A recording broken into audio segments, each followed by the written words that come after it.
میٹھے میٹھے اسلامی بھائیوں، آج جو ہمارا بیان کا موضوع ہے کہ رمضان کا استقبال کیسے کیا جائے، رمضان کی پریپریشن کیسے کی جائے۔ دیکھیں، ہمارے گھر پہ جب کوئی مہمان آتا ہے ہم اس کی تیاری کرتے ہیں، اس کے لیے ہم ایک اچھی یوں سمجھیے کہ پریپریشن کرتے ہیں، اور جیسا مہمان ویسی تیاری۔ جس کے لیے دل میں زیادہ محبت ہوتی ہے اس کے لیے ہم زیادہ تیاری کرتے ہیں۔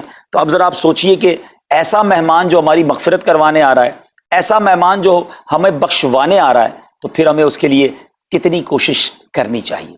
تو آج یہاں پر جو ہم حاضر ہوئے ہیں، اللہ کرے کہ ہم رمضان کا صحیح معنوں میں استقبال کرنے میں کامیاب ہو جائیں۔ رمضان اللہ کا احسان ہے۔ رمضان کی اہمیت کو سمجھنے کے لیے یہی کافی ہے کہ پیارے آقا علیہ الصلوۃ والسلام فرماتے ہیں کہ اگر میری امت کو معلوم ہوتا کہ رمضان کیا ہے تو وہ تمنا کرتے کہ سارا سال ہی رمضان ہو۔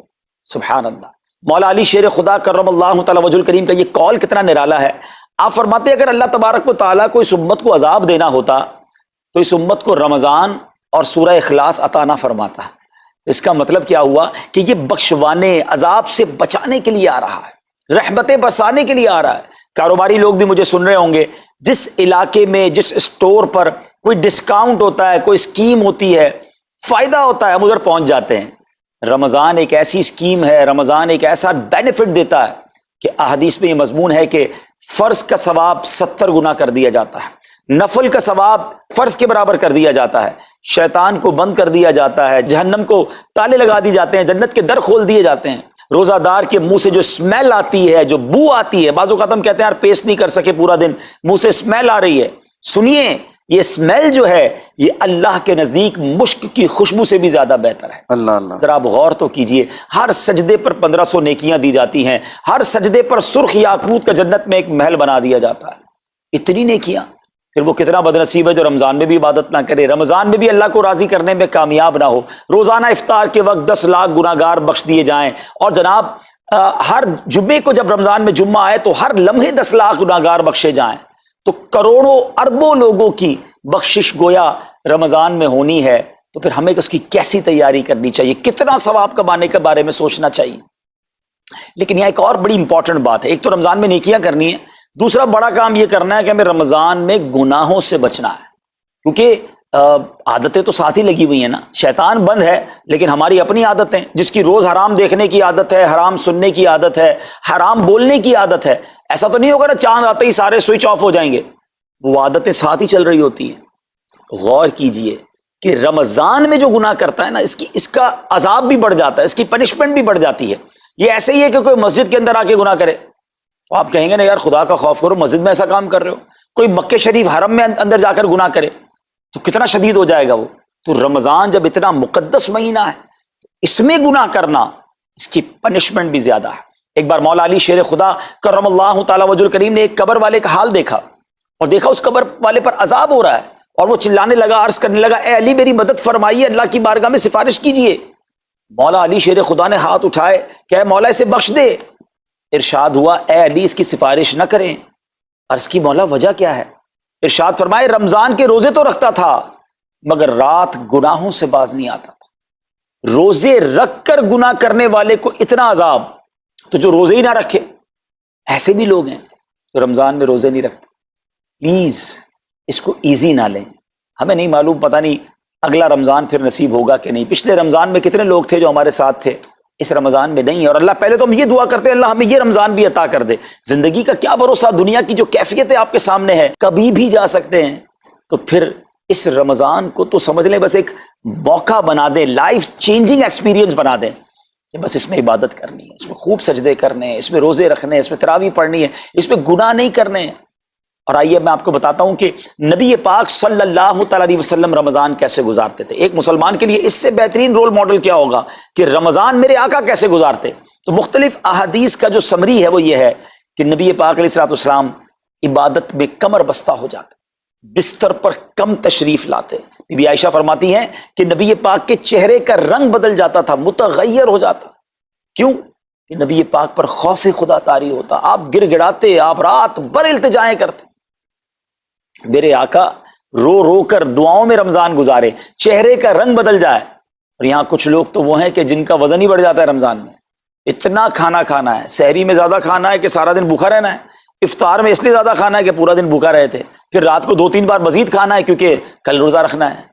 تو رمضان فوڈ فیسٹیول نہیں ہے، رمضان عبادت کے لیے آیا ہے۔ لوگ تیاری کر رہے ہوں گے ابھی بھی رمضان کی، وہ کیا کر رہے ہوں گے کہ افطار میں کیا پکانا ہے، سحری میں کیا پکانا ہے، کون سا آئٹم شارٹ ہے۔ نہیں میرے میٹھے اسلامی بھائی، یہ جو بھوک کا احساس ہے نا روزے میں، اس کی حکمت علماء نے بیان کی ہے کہ بھوک غربت کا احساس دلاتی ہے، فقیری کا احساس دلاتی ہے، بندے کا غرور تکبر بیٹھ جاتا ہے، کتنے نقاہت میں آ جاتے ہیں ہم، ہمت ہی نہیں ہوتی کوئی کام کرنے کی۔ تو یہ احساس دلاتی ہے کہ تیری اوقات کیا ہے، غریب کیسے زندگی گزارتا ہے، فقیر کیسے زندگی گزارتا ہے۔ لیکن کچھ لوگ وہ ہیں جن کو بھوک نہیں لگتی کیونکہ وہ اتنا کھا لیتے ہیں یا پھر سوتے ہی رہتے ہیں۔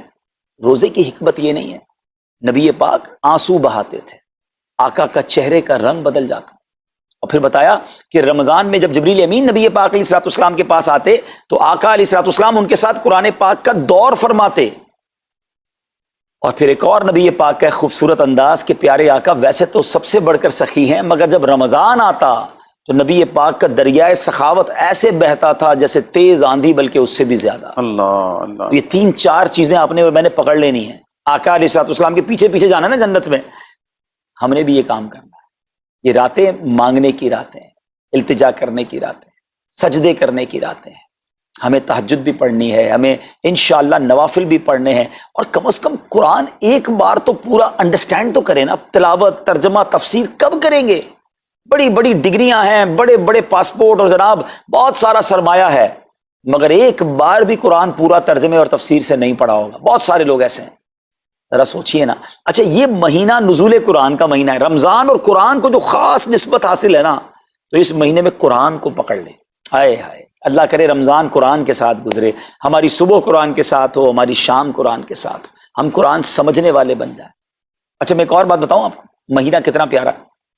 صرف اس مہینے میں قرآن نازل نہیں ہوا، باقی بھی جو 3 آسمانی کتابیں ہیں نا، زبور، انجیل، توریت، یہ بھی رمضان میں ہی نازل ہوئی ہیں۔ اللہ کریم نے ان تمام مبارک کتابوں کو نازل کرنے کے لیے رمضان کا مہینہ منتخب فرمایا۔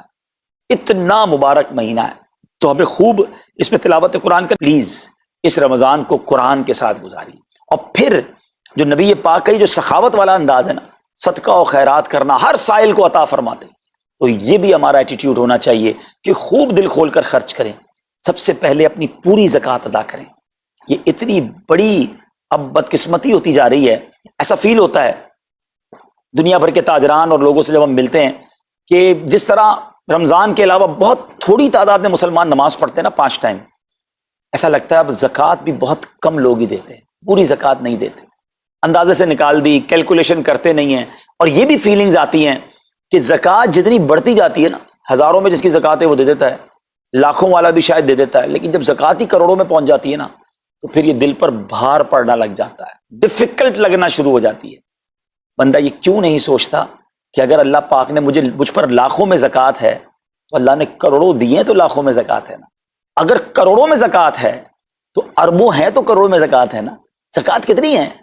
ضروریات زندگی کی تمام چیزوں سے فارغ ہونے کے بعد جو مال تجارت، سونا چاندی، کیش یا پرائز بانڈ، یہ جو اس کی تفصیلات ہیں، اس پر 2.5% ہے۔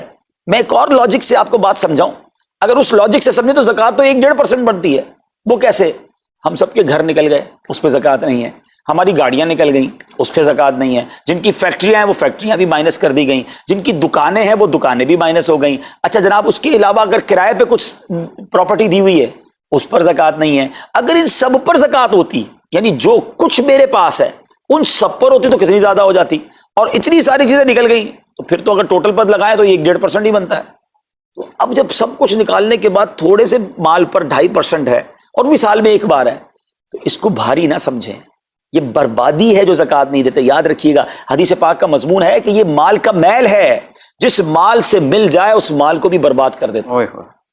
بربادیاں آتی ہیں، بے سکونیاں آتی ہیں، بیماریاں آتی ہیں، اور آگے جو دے دیتا ہے سبحان اللہ، اس کے بارے میں حدیث پاک میں آتا ہے کہ اپنی زکوٰۃ دے کر اپنے مالوں کو مضبوط قلعوں میں قید کر لو، اپنے مال کو سیکیور کریں۔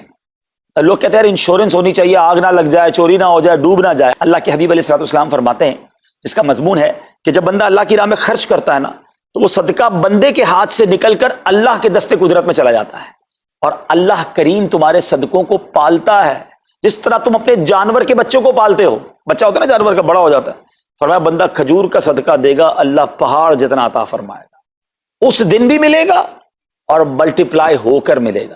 اچھا جو ادھر خرچ کیا ادھر کیا ملے گا؟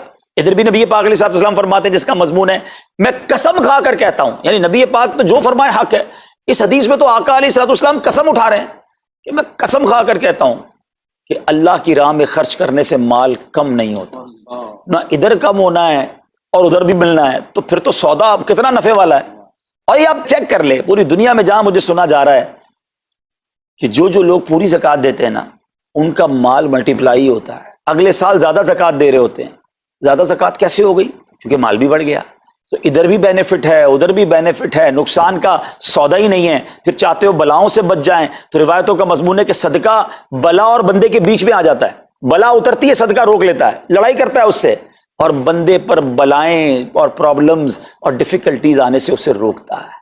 تو اگر چاہتے ہیں کہ برائیوں کے دروازے بند رہیں، چاہتے ہیں کہ بری موت سے بچیں، چاہتے ہیں کہ رزق میں اضافہ ہو، چاہتے ہیں کہ بلاؤں سے بچیں، ادھر بھی مال میں اضافہ ہو ادھر بھی خزانے ملیں، تو اللہ کی راہ میں دل کھول کر خرچ کریں۔ اور یہ مہینہ it's the right month for generosity, یہ بہترین مہینہ ہے سخاوت کرنے کا، کیونکہ نبی پاک کا یہ انداز تھا کہ رمضان میں خوب سخاوت فرماتے۔ تو غریبوں کی مدد کریں، ایسی مدد کریں کہ چہروں پہ مسکراہٹیں آ جائیں، لوگوں کے دسترخوان اچھے ہو جائیں، ان کے گھروں میں بھی کچھ اچھے کھانے پہنچ جائیں۔ اور اس میں سب سے بہترین طریقہ یہ ہے کہ اپنے غریب رشتہ داروں کو آپ مدد کریں، اگر وہ مستحق ہے نا زکوٰۃ کے تو حق ہے کہ سب سے پہلے اپنے غریب رشتہ داروں کو دیں۔